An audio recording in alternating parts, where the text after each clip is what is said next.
Alrighty, welcome back to the Two Nerd Show. This is episode 5. I'm Justin. And I'm Brie.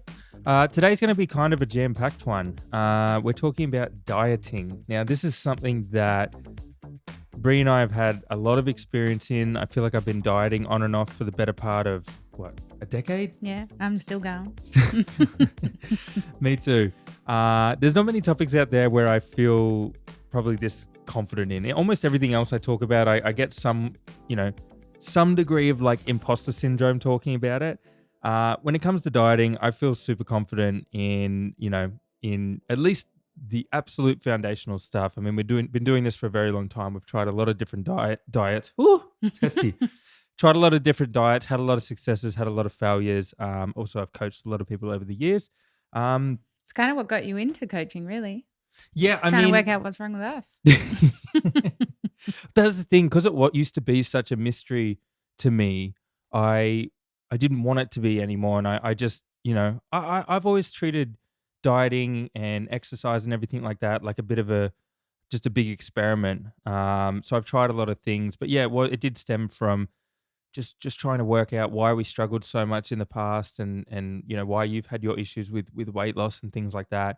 And that kind of moved me on into coaching and so forth. But besides the point, the reason that we wanted to talk about dieting today was, although it kind of seems like, I don't know, second nature to us now, we still talk to people pretty frequently that seem to be very confused about the topic. Yeah, I get it all the time. Like, I'm doing all the right things. I just don't understand. Or I'm doing what my friend is doing and we're doing exactly the same and they're getting different results. Yeah, exactly. Like, how many times have we heard, like, I'm doing the right things, I'm training really hard, I'm eating clean, but it's just not working. Like, I'm still not losing weight. Like, we hear that all the time. So our goal for today's episode is to really just clear it up for people and make it as easy to understand as possible, because it's not your fault. It is super confusing. Like, it's on purpose. Like, everyone's trying to sell you their thing. Everyone's trying to say that their method is the method. And a lot of times people will just, look things up and end up more confused than when they started. Especially now with social media and TikTok and all those things. They just want to hook you in with something and then they create a whole diet over Here's it. how I lost, X amount of weight over this time. And this is, it's like, it's got to be this or it's got to be that. So our goal today is to just really clear that up, and show dieting for what it actually is, which is really very simple in essence. But simple But does not hard mean, to do. yeah, simple does not mean easy. Like, I want to make that very, very clear. I mean, a good example of that is, like, say you want to break up with your partner, simple in essence. Like, you just say the words like, I don't want to be with you anymore. And then you fucking leave the house. In reality, that's extremely hard to do. And that's kind of the point that I'm trying to make here, is everything that I'm saying today, or we're saying today, is simple in essence, but we're a living, we're a good example that that's not always, just because we know what to do doesn't make it easy. So with that being said, what we're going to be covering in today's episode are calories, macros, what diets work and what don't work, if there are any that don't work. Hey, wink, wink. Intermittent fasting, should you be weighing your food? Can you lose weight and still drink alcohol? Is there any best exercises for weight loss? How many steps should we be doing per day? NEAT, or non-exercise activity thermogenesis, which sounds very complicated, but I promise you it's not. Do you need to do cardio in order to lose weight? Psychology around dieting and dieting for different personality types, the effect sleep has and stress has on dieting, and a bunch more. And a bunch more. I will say off the top of the show, if you are pretty well versed in this topic, this might be a little bit basic for you. This is definitely more geared towards people that are still confused around the topic. But with that being said, it's always good to brush up on the basics. Yeah, it's always good to just hear someone else's version, I think. Yeah, exactly. Cool. Well, we can't start with dieting without talking about calories, because calories are going to trickle down into everything else that we talk about today. Calories are just energy. So no different to, the fuel that powers a car. Calories are what powers, our engine, so to speak. But, just like different cars have, burn different amount of fuels depending on how big they are, how old the car is, how big the engine is, how fast they're driving on a day-to-day, how far they're driving on a day-to-day. Just like cars, everyone burns a different amount of fuel. or calories per day, depending on how old they are, how heavy they are, how active they are. Do they run a marathon a day? Do they sit at a desk all day? All of these things dictate how many calories we burn on a day-to-day basis. Yep. And don't worry. Good input. So I don't want to complicate it more than that. Calories are just fuel. It's really simple. So you've probably heard the term at some point, calories in, calories out. It gets thrown around a lot, but obviously there's still a fair bit of confusion around it. So calories in, calories out essentially just it's the basis of all dieting. Any diet that has ever said, is the way to go, whether it be paleo, whether it be shakes, whether it be carnivore or vegan or anything like that, they're all just different methods. They're all just methods of getting into a calorie deficit, right? And a calorie deficit is just when we're burning more energy than we have coming in. It's as if you're driving your car every day and the fuel tank is slowly coming down, and then you fill the car back up. But let's say that you burnt $50 worth of fuel, but you only put $40 worth back in at the end of the day. There's going to be a $10 deficit there. And that is essentially what all dieting is. It's really simple, guys. When we're burning more energy than we have coming in, we're essentially just tapping into our energy reserves, which is our fat. And that's all it is. Like it's very, very simple. Again, simple in essence, not easy to do because there's many, many things that hinder us from that. There's a lot of psychological factors, cultural factors. We live in a modern world where, there's so much availability to food, highly palatable foods. There's so much going into it. But at the end of the day, the way that our weight is going to come down on the scales is when we're burning more than we have coming in. Cool. Sure? Yep. Do you have anything on that? Because it took you when we sort of realized that, because for a lot of years, right, you were sort of, you've struggled with your weight in the past, and it was a lot of confusion around, is there something wrong with me? Am I doing something wrong? And at the end of the day, you just came to the realization that yes, it does still come to calories in, calories out, but sure, you might have to eat sweet fuck all. Yeah, some people, like, we'll get into that later, but some people just have to move the needle way lower than others. Which I have had to work the hard way to learn that. Yeah, of course. Yeah. But yes, it's still like I fell into the deep trap of, it must be my hormones, or it must be adrenal fatigue. I must be stressed. It must be cortisol. It must be my thyroid. And like I've done all the things and it just comes back to calories. Calories. Yeah. At the end of the day, you can have whatever hormonal thing that you could, put any name to it that you want. But if you're stuck on a desert island, you can only eat a couple of fish per day. It's like you're going to fucking lose weight. I think the best way that I heard this is would have been James Smith, but standard. It's like if you had a fat dog, what would you do? You wouldn't go like, oh, it's got adrenal fatigue and it's like maybe it's hormones out of whack. It's like, no, you just get it to eat less food and you start taking it for more walks. More walks. You're just creating a calorie deficit. It's very simple. Again, simple in essence, not easy to do. So that's calorie deficit. It's very simple. Burn more than you have coming in. Then it comes to macros. So macros are the macronutrients that make up the calories. That's our proteins, our carbs, and our fats. Before I get into that, what is with boomers and protein? They hate protein. Oh man, they hate protein. I've had my 2 steaks this week. I can't have any more. Yeah. I've had a lot of red meat today this week. Jeez, there's a lot of protein in there. Yeah, it's like, whew, that's a lot of protein. And also like a lot of food on your plate. Like they're like, man, we've had a big meal. We've had a big meal. Yep. I know. Is it because it's coming? Maybe they come out. They weren't even in the war. No. Like I think it's from their parents that were in the war, and they just I don't know. They just hate red meat. Didn't get much food. Or something. Yep. I'm going to keep things pretty simple here. Like I said, it's protein, carbs, and fats. I'm going to be using a car analogy today, one that I'm actually very proud of because it's probably been used before, but I 100% come up with this myself. This is my own. Let me just be clear here to everyone listening. I come up with this. I'm excited. I don't get too excited. It's still just protein, carbs, and fats. It's not that exciting. Let's start with protein, the one that all the boomers hate. Protein I like to think of as like the oil in our car. So the oil is necessary for the engine to function smoothly. It lubricates the parts and ensures that everything's running as it should, right? Protein is the building blocks for all the cells and everything within our body, right? A lot of people think of protein as the muscle building thing, or, it's like you're going to eat a ton of protein, you're going to put on a ton of muscle, and you're going to bulk up. Yes, protein is the building block of muscle, but protein is also the building block of your nails, of your hair, of your intestine lining, of your heart, of your lung, like everything, right? It's very, very, very important. It's very important in growth and repair. So without enough protein, it's like, not putting oil in the car. It'll just seize up. So when people talk about when people talk about macros in general, we tend to put protein as the most important thing, right? Let's just keep it simple.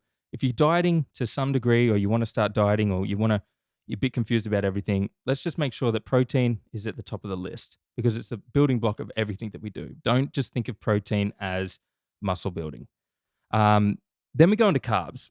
Carbs are like the fuel for your car, right? That's the immediate fuel for the car. Just to make the car move, we need sort of that carbs for that quick energy for the body.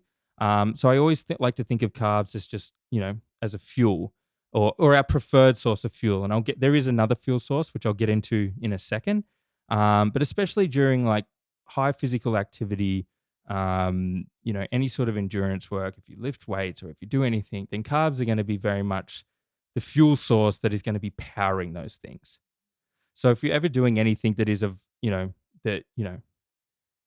high energy, then just remember, carbs are going to be what's fueling that predominantly.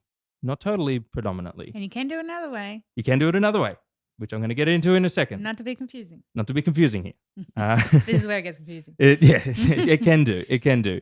So just think of that. Carbs are the fuel in the car. And then fats are like the car's battery. I'm very proud of this analogy. So just like the battery stores energy for when the car needs to start, and it's responsible for all the electronic components in the car. Fats are what's responsible for, for all the a lot of functions within the body, like hormone production, cholesterol production, all of these things that are super, super important. Without the battery, the car just wouldn't run. Without fats, our body wouldn't function properly. But not only is fat also, important in the production of hormones and things like that, and just like the electronic components of a car, so to speak. Just like a hybrid car can also use a battery or electric as a fuel source. So can humans do that with fats as well. So we can use fats as fuel. I don't want to get too deep into it. That's kind of where the whole keto thing comes in, and obviously we burn fats when we're not, doing high energy things and stuff like that. Not really relevant. So that's where it would become a hybrid, and you can switch the energy source over to the battery. Exactly, right? So if I'm just walking along the street, I'm just walking, cruising, I'm in a very relaxed state. It's like in that regard, we're using the hybrid engine, or the hybrid electric motors, so to speak. We're just plodding along. But if I start sprinting and I put the foot on the gas pedal, then we're going to switch over to gasoline, fuel, petrol. And, when we really need that fast, immediate fuel source, we're going to be switching over to carbs or petrol in the car, right? I hope that all makes sense. That's kind of like macros in a nutshell. If we were to put it on just always remember, proteins, most important, building blocks of everything, carbs, fuel, fats for health in general.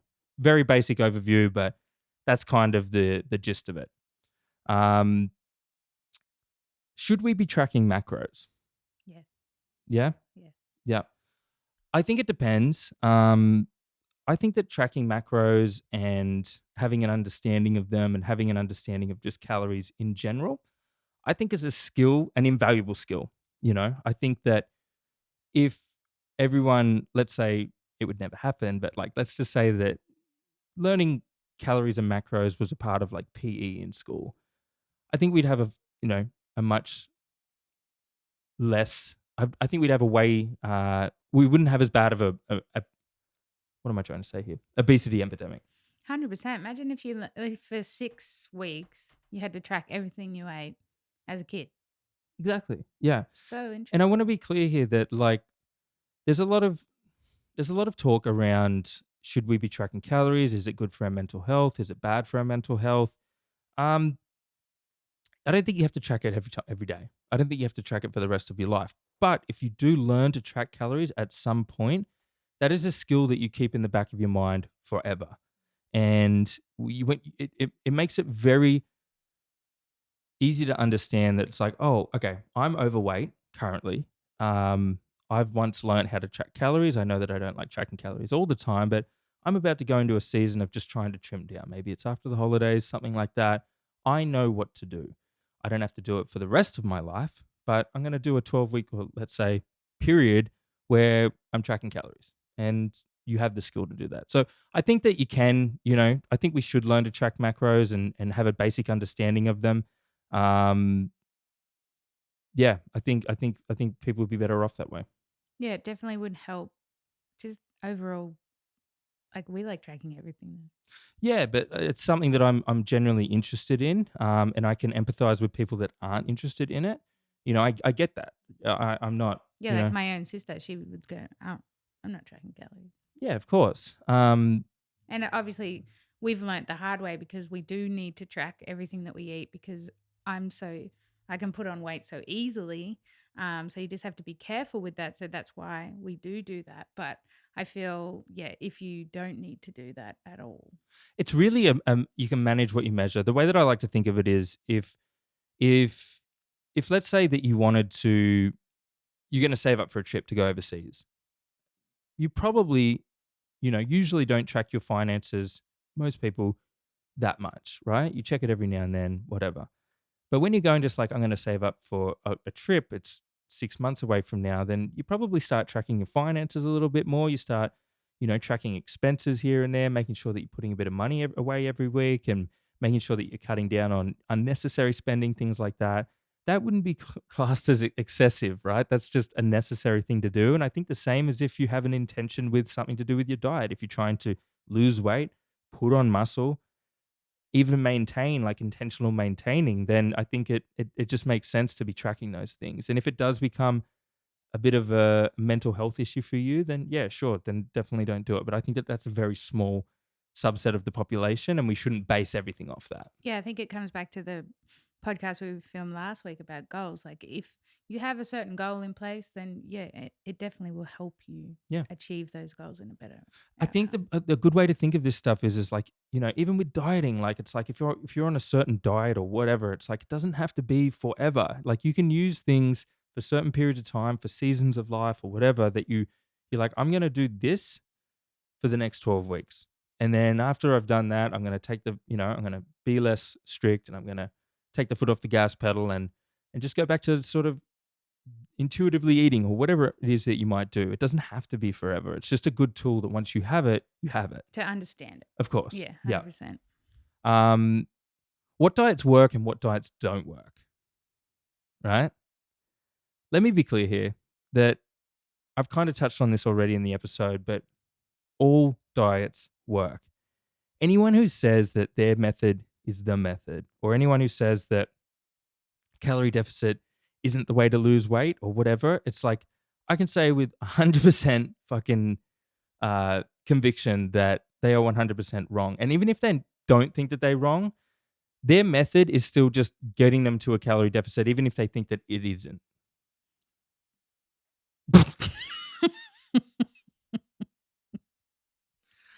I was thinking about Cool. those like TikTok girls and they're like vegan and they like tell you how you have to like, oh, I'm on this diet and I don't track calories and it's like you never have to track calories again. I was thinking of those diets. What are they? You never have to track calories again. And they get you in and you're like, it's all about intuitive eating. Yeah, here's okay.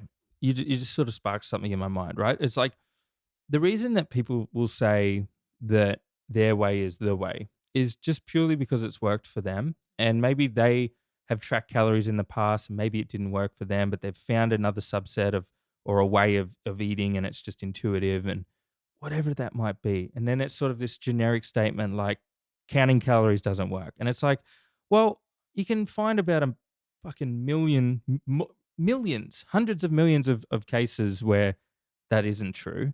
It's confirmation bias. It's just essentially what works for them is now the only thing that works for everyone. find a diet that works for you. If you're someone who likes, if you want to be vegan, you can be vegan. All diets work. If you want to be carnivore, you can be carnivore. That's fine. If you want to just eat like a normal omnivore diet where you're eating veggies, you're eating meats, and then you have, more palatable foods or fast foodsy or processed foods here and there. You like magnums and you want to put a magnum in. You want to put Magnum in, you want to do it more flexible. Fit the magnum in. Fit the Magnum in. That's fine. But I just want the main point here is that all diets work. It's just what diet works for you. Now, there are certain scenarios where there are diets that are good for certain scenarios. For example, I have psoriasis, and that's an autoimmune disease. And carnivore has now been shown to be very beneficial for that, for lowering. And you've learned that I've done it myself. Yeah, gave it a go. 100%. Yeah. I've tried many things over the course of 10 years in terms of, fixing my psoriasis, and almost nothing works, but the carnivore diet 100% No does. creams, no doctors, No nothing. Yeah, 100%. It starts reversing. I know that for a fact. The boomers hate the protein. Boomers hate the protein. Can't fathom this much red meat, colon cancer. Wait, so you're only having meat? Yes, only. Well, they always try and come up with reasons as to like, well, what about this meat? Yep, Yep. just meat. Just meat. Well, Yeah. what about, do you want some like greens with that? Just meat. Yeah. And just being honest with you guys, like I've done it for a couple of months, and it's hard to stick to. It's not a lifestyle that I particularly love as much as I love meat. I don't love meat 100% of the time. And but yeah, so there are certain diets that work for certain things. Keto for people that have epilepsy and things of that nature. That's not really the point of this episode. This episode is really more about weight loss in general, and in that case, all diets work. It's what one that works for you. And then you can stick to the longest. 100%. Pick the diet that you can stick to. Okay, so next up we have intermittent fasting. So this is something that we've done quite a bit in the past. I still do it to this day, not because intermittent fasting does anything special in particular. It's not because of autophagy or anything like that, which I will touch on very briefly in a minute. Intermittent fasting is just a really easy way to eat less calories. This is putting less fuel in the tank. Exactly, right? It's just moving it from time, like the times. It's just the times, really. Yeah, exactly. So a lot of people talk about like 16 by 8 dieting, like this eating window, and like, should I be eating during a 4-hour window or an 8-hour window or whatever? 5-2, and I eat 5-2. lower calories on this day. Guys, it doesn't fucking matter, right? All it's doing is putting you in a calorie deficit. That's it. The actual number doesn't do anything. So for me in particular, I hate going to bed hungry. I get cranky. And I like eating my food at night. I like to make sure I've got a decent amount of calories saved up for the nighttime. And that's just me. Everyone's different, right? Everyone is different. So for me, skipping a meal in the morning, skipping breakfast, is one of the easiest ways for me to just cut down like 400 or 500 calories. Like that's boom, that puts me into a deficit. That's great. Like I'm busy in the morning. I've had a coffee. I'm running around. I'm working. I'm doing all of these things. And for me personally, I like to say, like I said, I save my calories for night. Now, someone else might be very different. Maybe someone just loves eating breakfast, and then they're not that keen on having a big dinner. It makes them feel a bit bogged down. They don't sleep as well. That's fine. You got to find what works for you. The actual method of intermittent fasting isn't special at all. So maybe we just quickly explain for people listening. When you say 16-8, what does that mean? So 16-8 is when you fast for 16 hours and then you eat in an 8-hour window, right? And there's a lot of talk around like that. This does something special, right? This is a superior way to lose weight because you're burning fat while you're if you do any movement during the fasted period, then you're tapping into your fat stores. Remember what I said about the fuel tank analogy. Now, it doesn't matter whether you fill up the tank in the morning or fill up the tank at night or fill up the tank sporadically throughout the day. Sporadically throughout the day is, the opposite of intermittent fasting, and then just filling the tank at night is like intermittent fasting. The net amount of calories burned and calories put into the system over a given day, into the fuel, into the car, is the same. So it doesn't matter when you eat. It doesn't do anything special. Now, what a lot of people talk about when it comes to fasting is something called autophagy. Now, this is when essentially the body goes into almost like a clear out of the cells. Our cells accumulate a lot of damage, And, I don't want to get too deep into it here, but when we fast, it starts something in our body, ignites something in our body called AMPK. And it just puts it into a bit of like I like to think of this as like servicing the car, right? It clears everything out. It goes into a bit of a repair mode. That sounds a little bit woo woo, but I promise that it is truly a real thing. And it is good for your body to do that, like every now and then, 100%. Like with the seasons, especially as you're, changing winter to summer and things like that. I feel that that is an important time to have a little break for the system. It is. I personally think that it is. I mean, sure, you can go about your life and never do a fast and live to whatever. Like, there's plenty of obviously examples of that. I personally have noticed that when I do a fast, that my skin will clear up. Certain little thing, I definitely feel. Immune system Yeah, starts yeah. repairing I itself. like I said, I like to think of it as just servicing the car. It's very unlikely that the way that we evolved when we were cavemen, hunter gatherers, that we were eating from the minute that we woke up to the minute that we went to bed. It was most likely the case that we had to, wake up and hunt for our food and wait and then kill it and eat it. And there was obviously fasting involved in that. And then, yeah, exactly. Like you wouldn't always have food every single night, every single meal, every single day. Of course not. So, Yeah.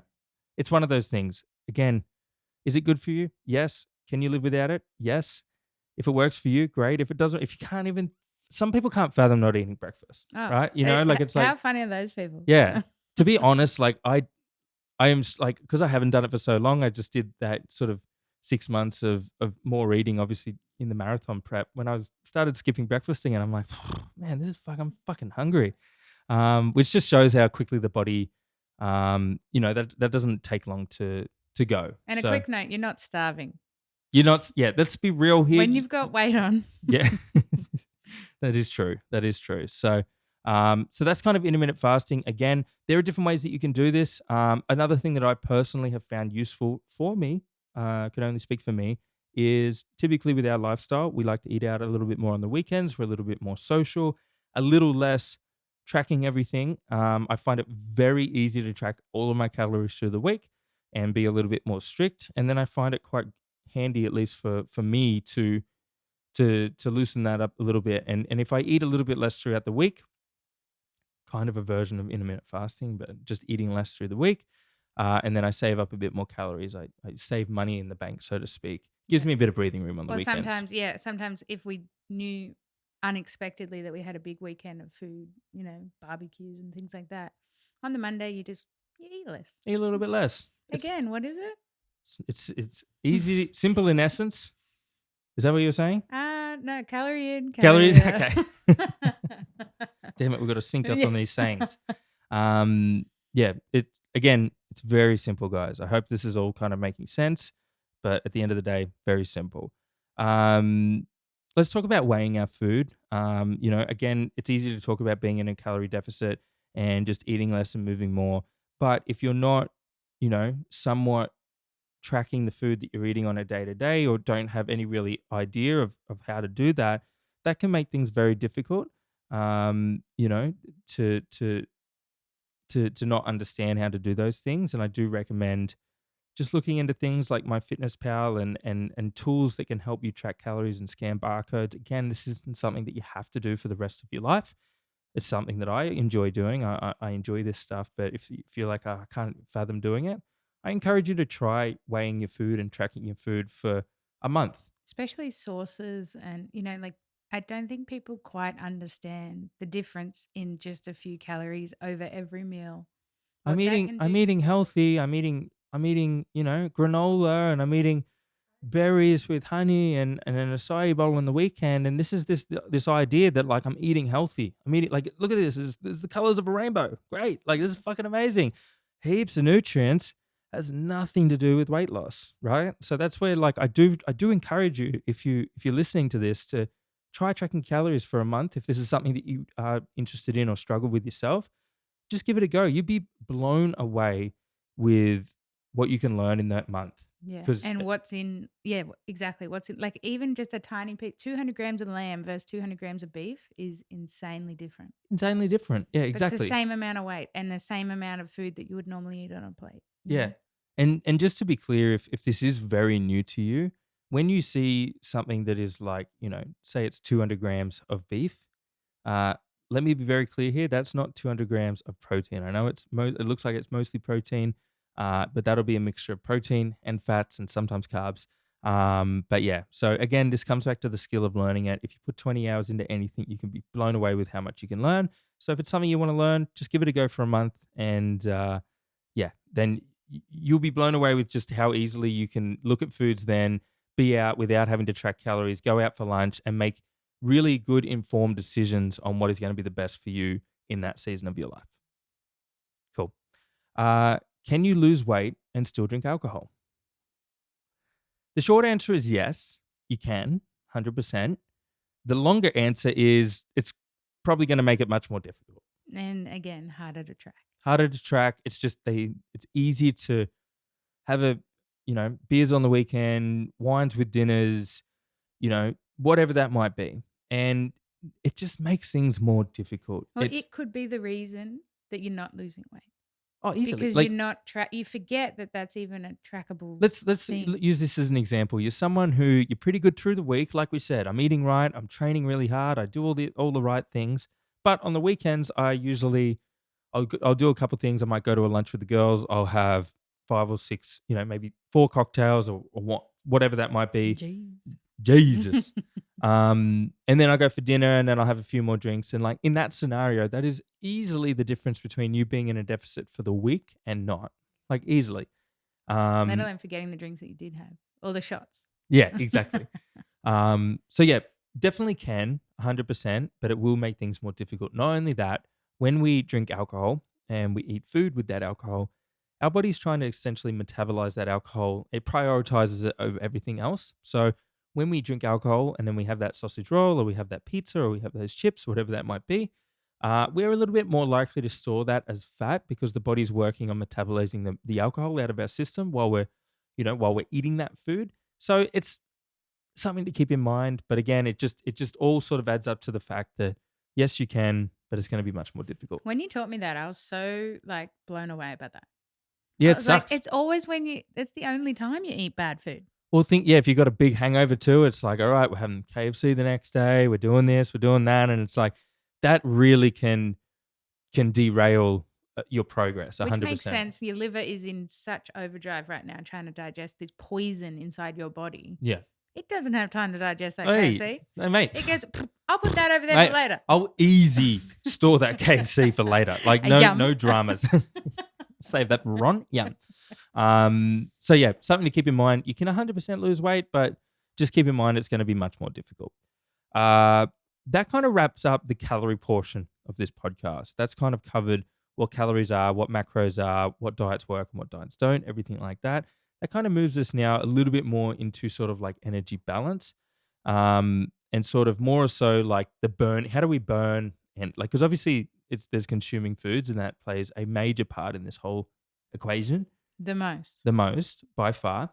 But then there's also, burning calories. And there's a lot of people that sort of say like, I'm doing this really hard exercise and, I'm doing this, I'm doing 10,000 steps a day and I'm doing F45 and I'm doing this and I'm doing that, but I'm still not losing weight.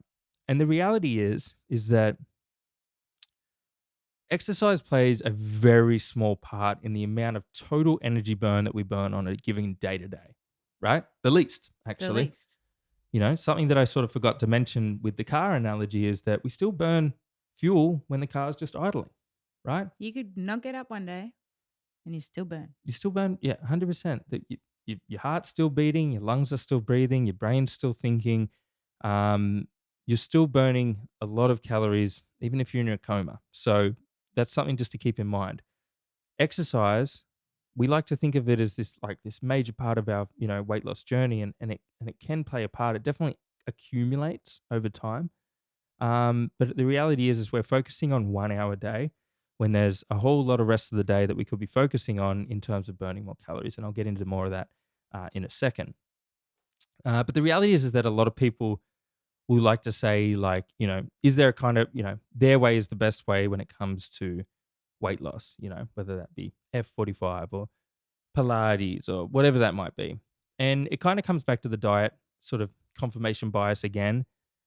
people have found something that works for them, and you get so many people say it's like, oh, Pilates is the way, or F45 is the way, and it's just that they've found something that they enjoy, they Mhm. resonate with, Mhm. they've found a community with, It and helps them go consistently. it helps them go consistently, right? It's like if you could say that Pilates is the best way for me to lose weight, it's like, no, it's not, because I would never go again. Mhm. It's not for me. Mhm. And that's the thing. It's like, again, it really comes back down to finding something that works for you. If you like just, I don't know, playing squash every day, then that's great.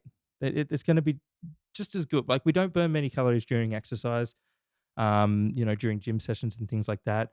Besides the fact, gym working on our strength and things like that have many, many, many more benefits than just weight loss. I want to be very clear here. I'm not writing off that side of things. This is really just more when it comes to weight loss.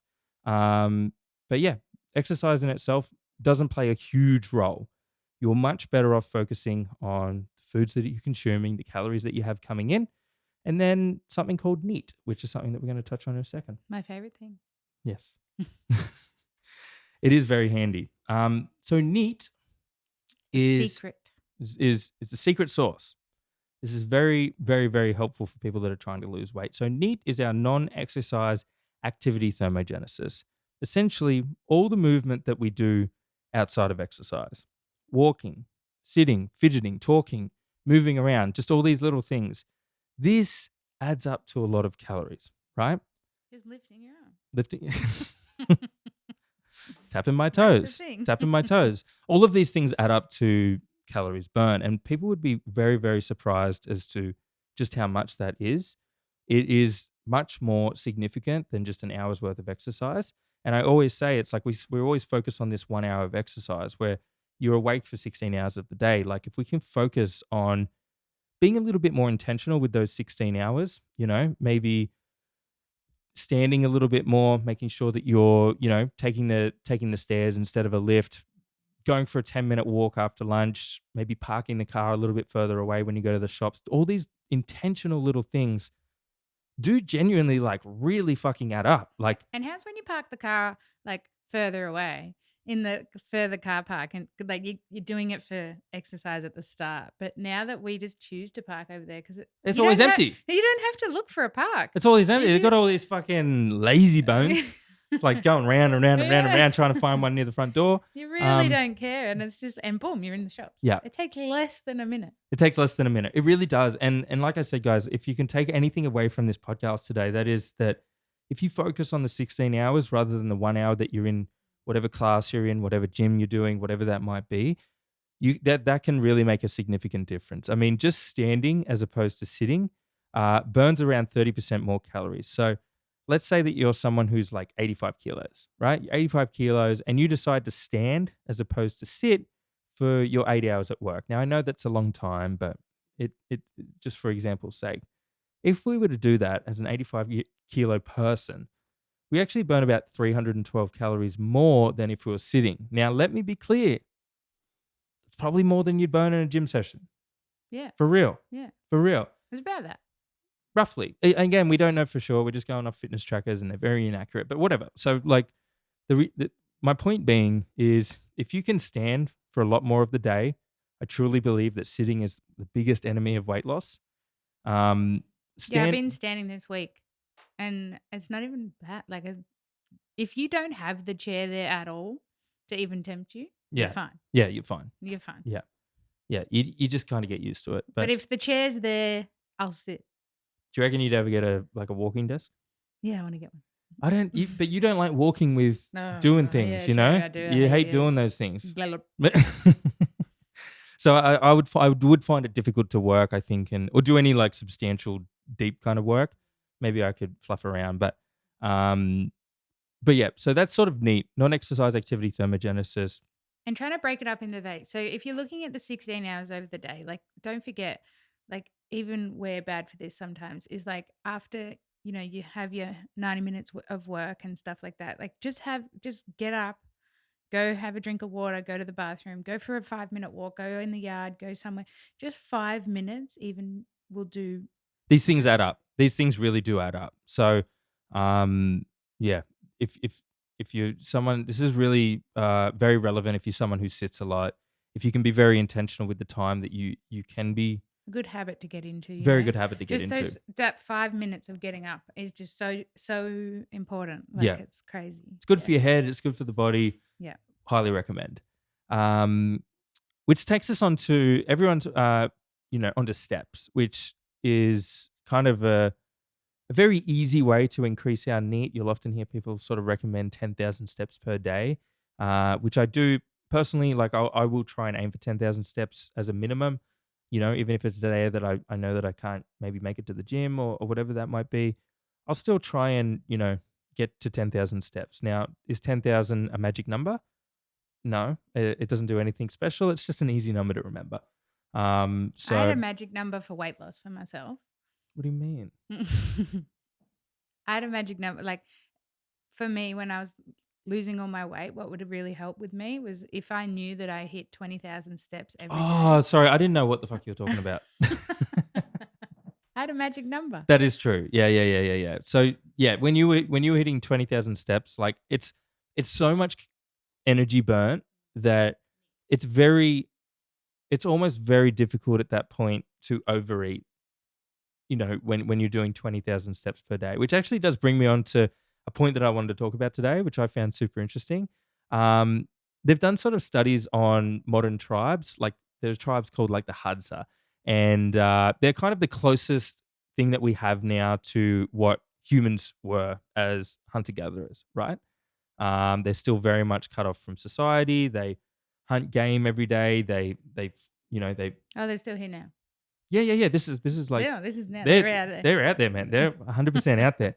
And they've shown that like Hudson men on average walk 4 to 7 miles or 6 to 11 kilometers per day, or that's roughly 15 to 20,000 steps per day, magic number. And the women do about half of that. But basically, what they've shown in this study is that most likely, because what they're doing on a day to day is they're harvesting honey, they're digging for tubers, picking berries, fetching water, firewood, hunting wild game, things like that. All the things that we've done as humans for millions and millions of years. Not anymore, obviously. Far from that now. And they've shown that generally speaking, the men will be doing about 20,000 steps a day. The women will be doing about half of that. So it might be a magic number for a reason, like it might be just because it's kind of what we're designed to do. And once you do that amount of walking per day, let's say, like I said, it is very difficult to overeat. And it just gives you that little buffer. Gives you a buffer. Yeah. Takes a lot of time. Yeah, it does. It was 3 hours of walking for me. 3 hours of walking. It was a lot.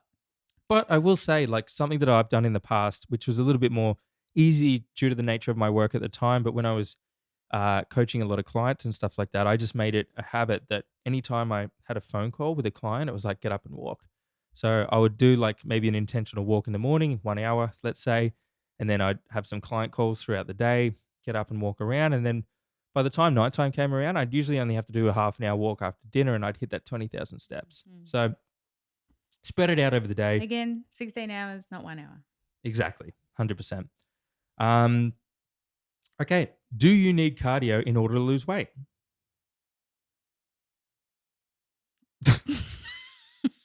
I was hoping you'd answer that one. The short answer is no. Okay, again, it comes back to, just overall calorie balance. Will it help? Yeah, yeah, it can definitely help. You know what I mean?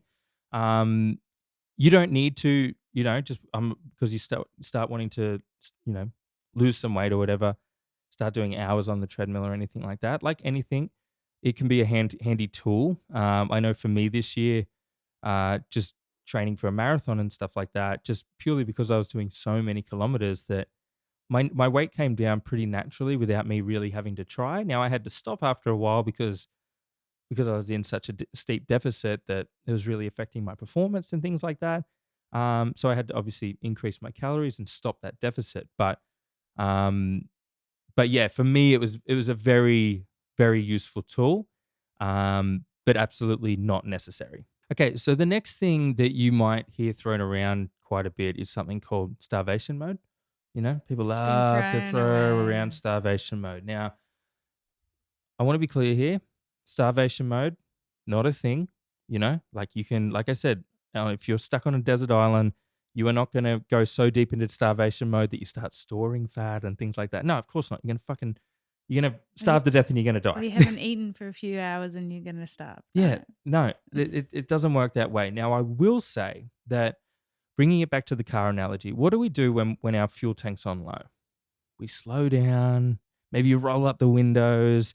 You don't want to, you don't want to burn too much fuel. You essentially slow the engine down. You're like, fuck, I'm on the highway. I've still got, I don't know, 50 kilometers until a petrol station that says I've only got 30 Ks into the tank. Turn the air conditioning off, wind the windows up. Essentially, what we're trying to do in that scenario is we're trying to conserve resources, right? We're trying to slow everything down so we can conserve the energy that we have in that fuel tank as long as possible. The human body does the same thing. Now, if we've been in a deficit for a very long time, it will slow things down, right? It'll make us, the NEAT that we were talking about a little bit earlier. You'll fidget less, you'll be less likely to get up, and, maybe if someone rings the doorbell, you're far less likely to jump up, and maybe you'll let your partner answer it. And these things are all subconscious. We don't consciously make these decisions.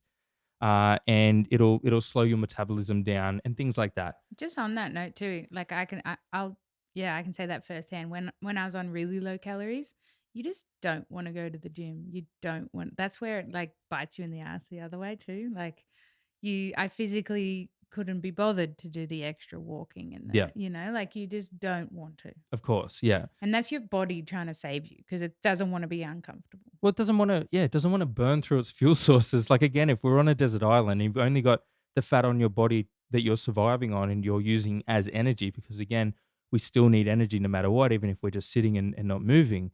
It's going to try and conserve that energy as best it can. Now, I will say that this isn't starvation mode. This is just the body doing what it needs to do. And if we just fill the tank back up, you put $100 in the tank for a little bit, we're good to go again. And the way that we do that with as a human is we just, we bump up our calories, eat maintenance calories for 2 weeks, and we're good. Yeah, it is Doesn't have to be surprising. complicated. Yeah, and you don't have to like go change your diet and do all these things. Like it is surprisingly, you just eat maintenance for a little bit, feel a little bit better, and start again. Start again. Yeah, doesn't have to be complicated, guys. Um, cool. So that's everything on starvation mode. Let's talk a little bit about like the psychology around dieting. I don't want to get like too deep into this, but it is very relevant because, like I kind of said at the start of the show, I mean, food isn't just food. Like, I like to use the car analogy, but in reality, for humans, food is more than just fuel. It has cultural significance, social significance. We have emotional attachment to foods. The foods that we ate growing up, the way that our parents fed us. These things all really dictate the way that we behave with food, whether we use food as a crux, whether we use food as a stress reliever. Maybe when you're stressed, you don't eat. Everyone's different, and it really depends on how you grew up and your traumas and this and that.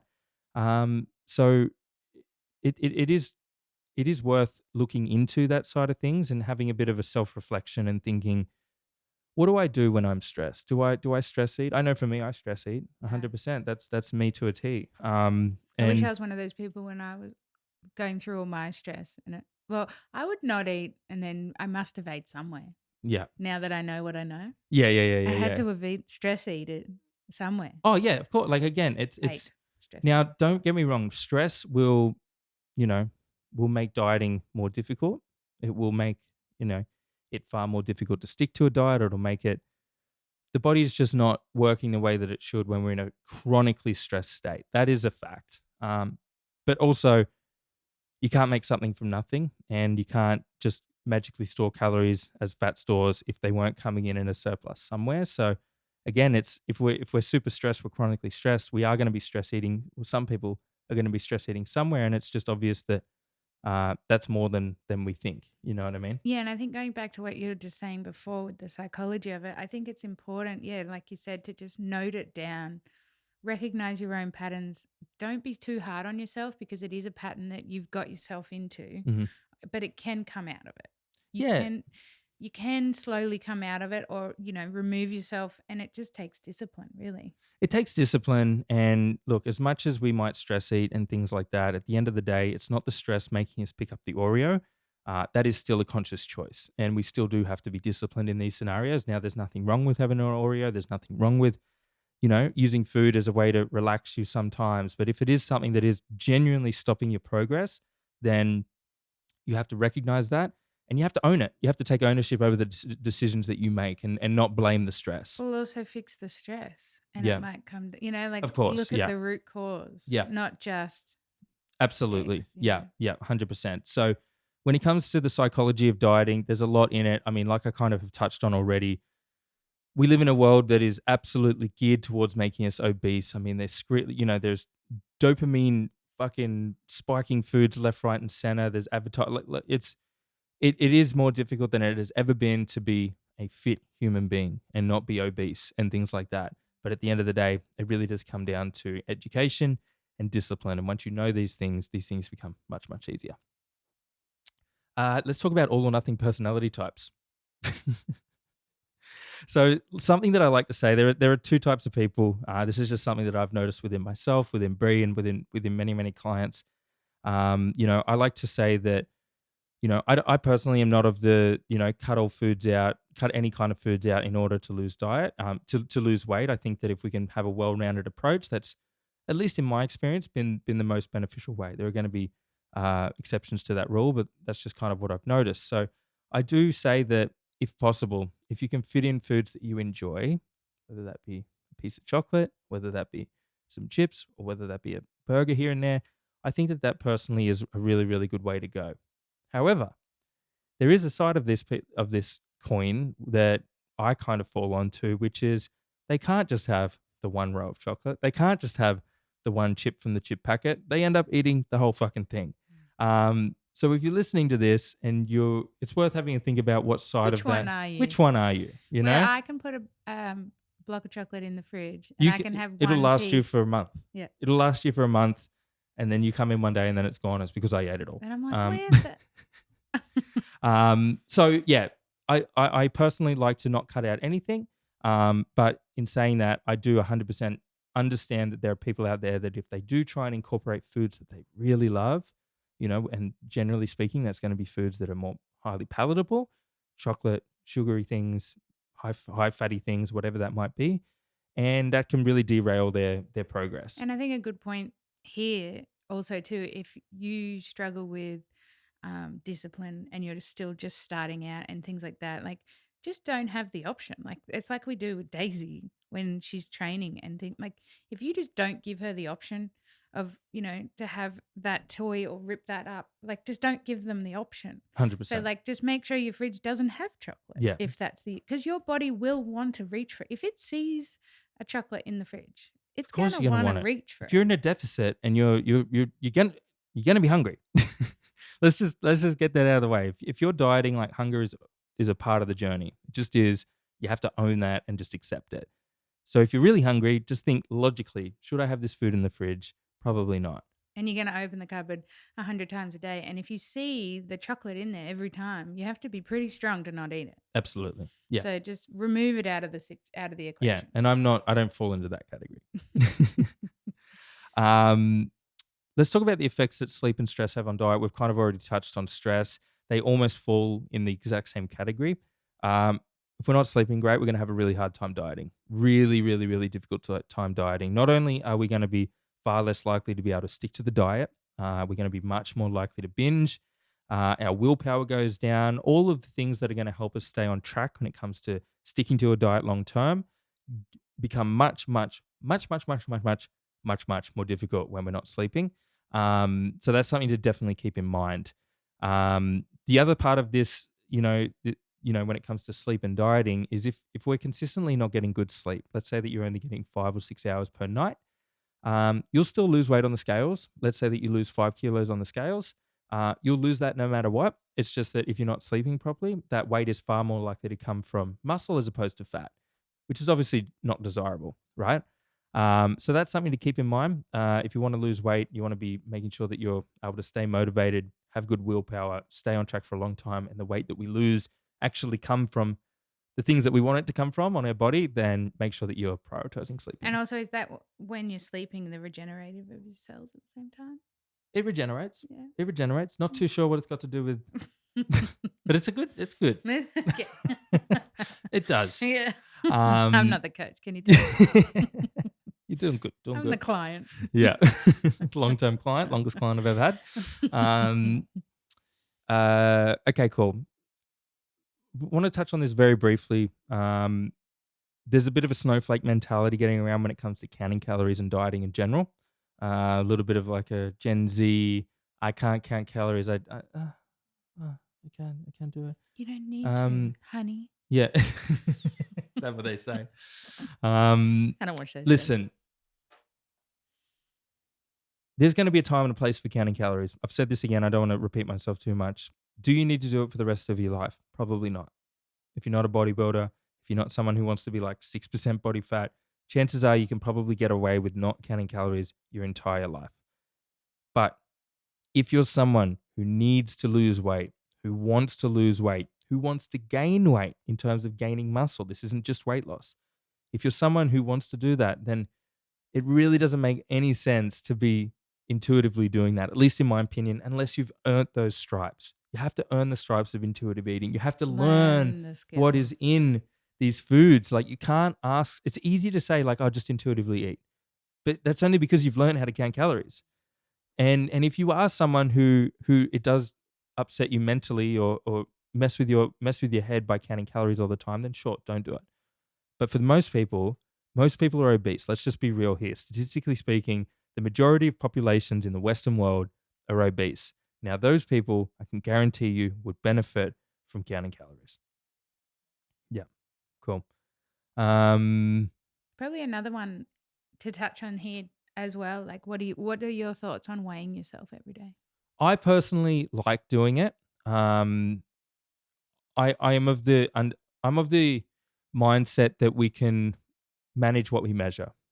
And the same way that you'll hear people often say that, you know, if you're someone who doesn't have the amount of money that you want in your bank account, then it can be really beneficial just to log into your bank account every day and just be aware of it, just check it, and not See where the money's going. What see are you what spending it on? Why are you spending it on that? why are you spending it on that, and things like that. And again, it really depends on the person. I know that you've had trouble with weighing yourself every day. It can become a little bit obsessive, at things of that. I don't have that issue personally.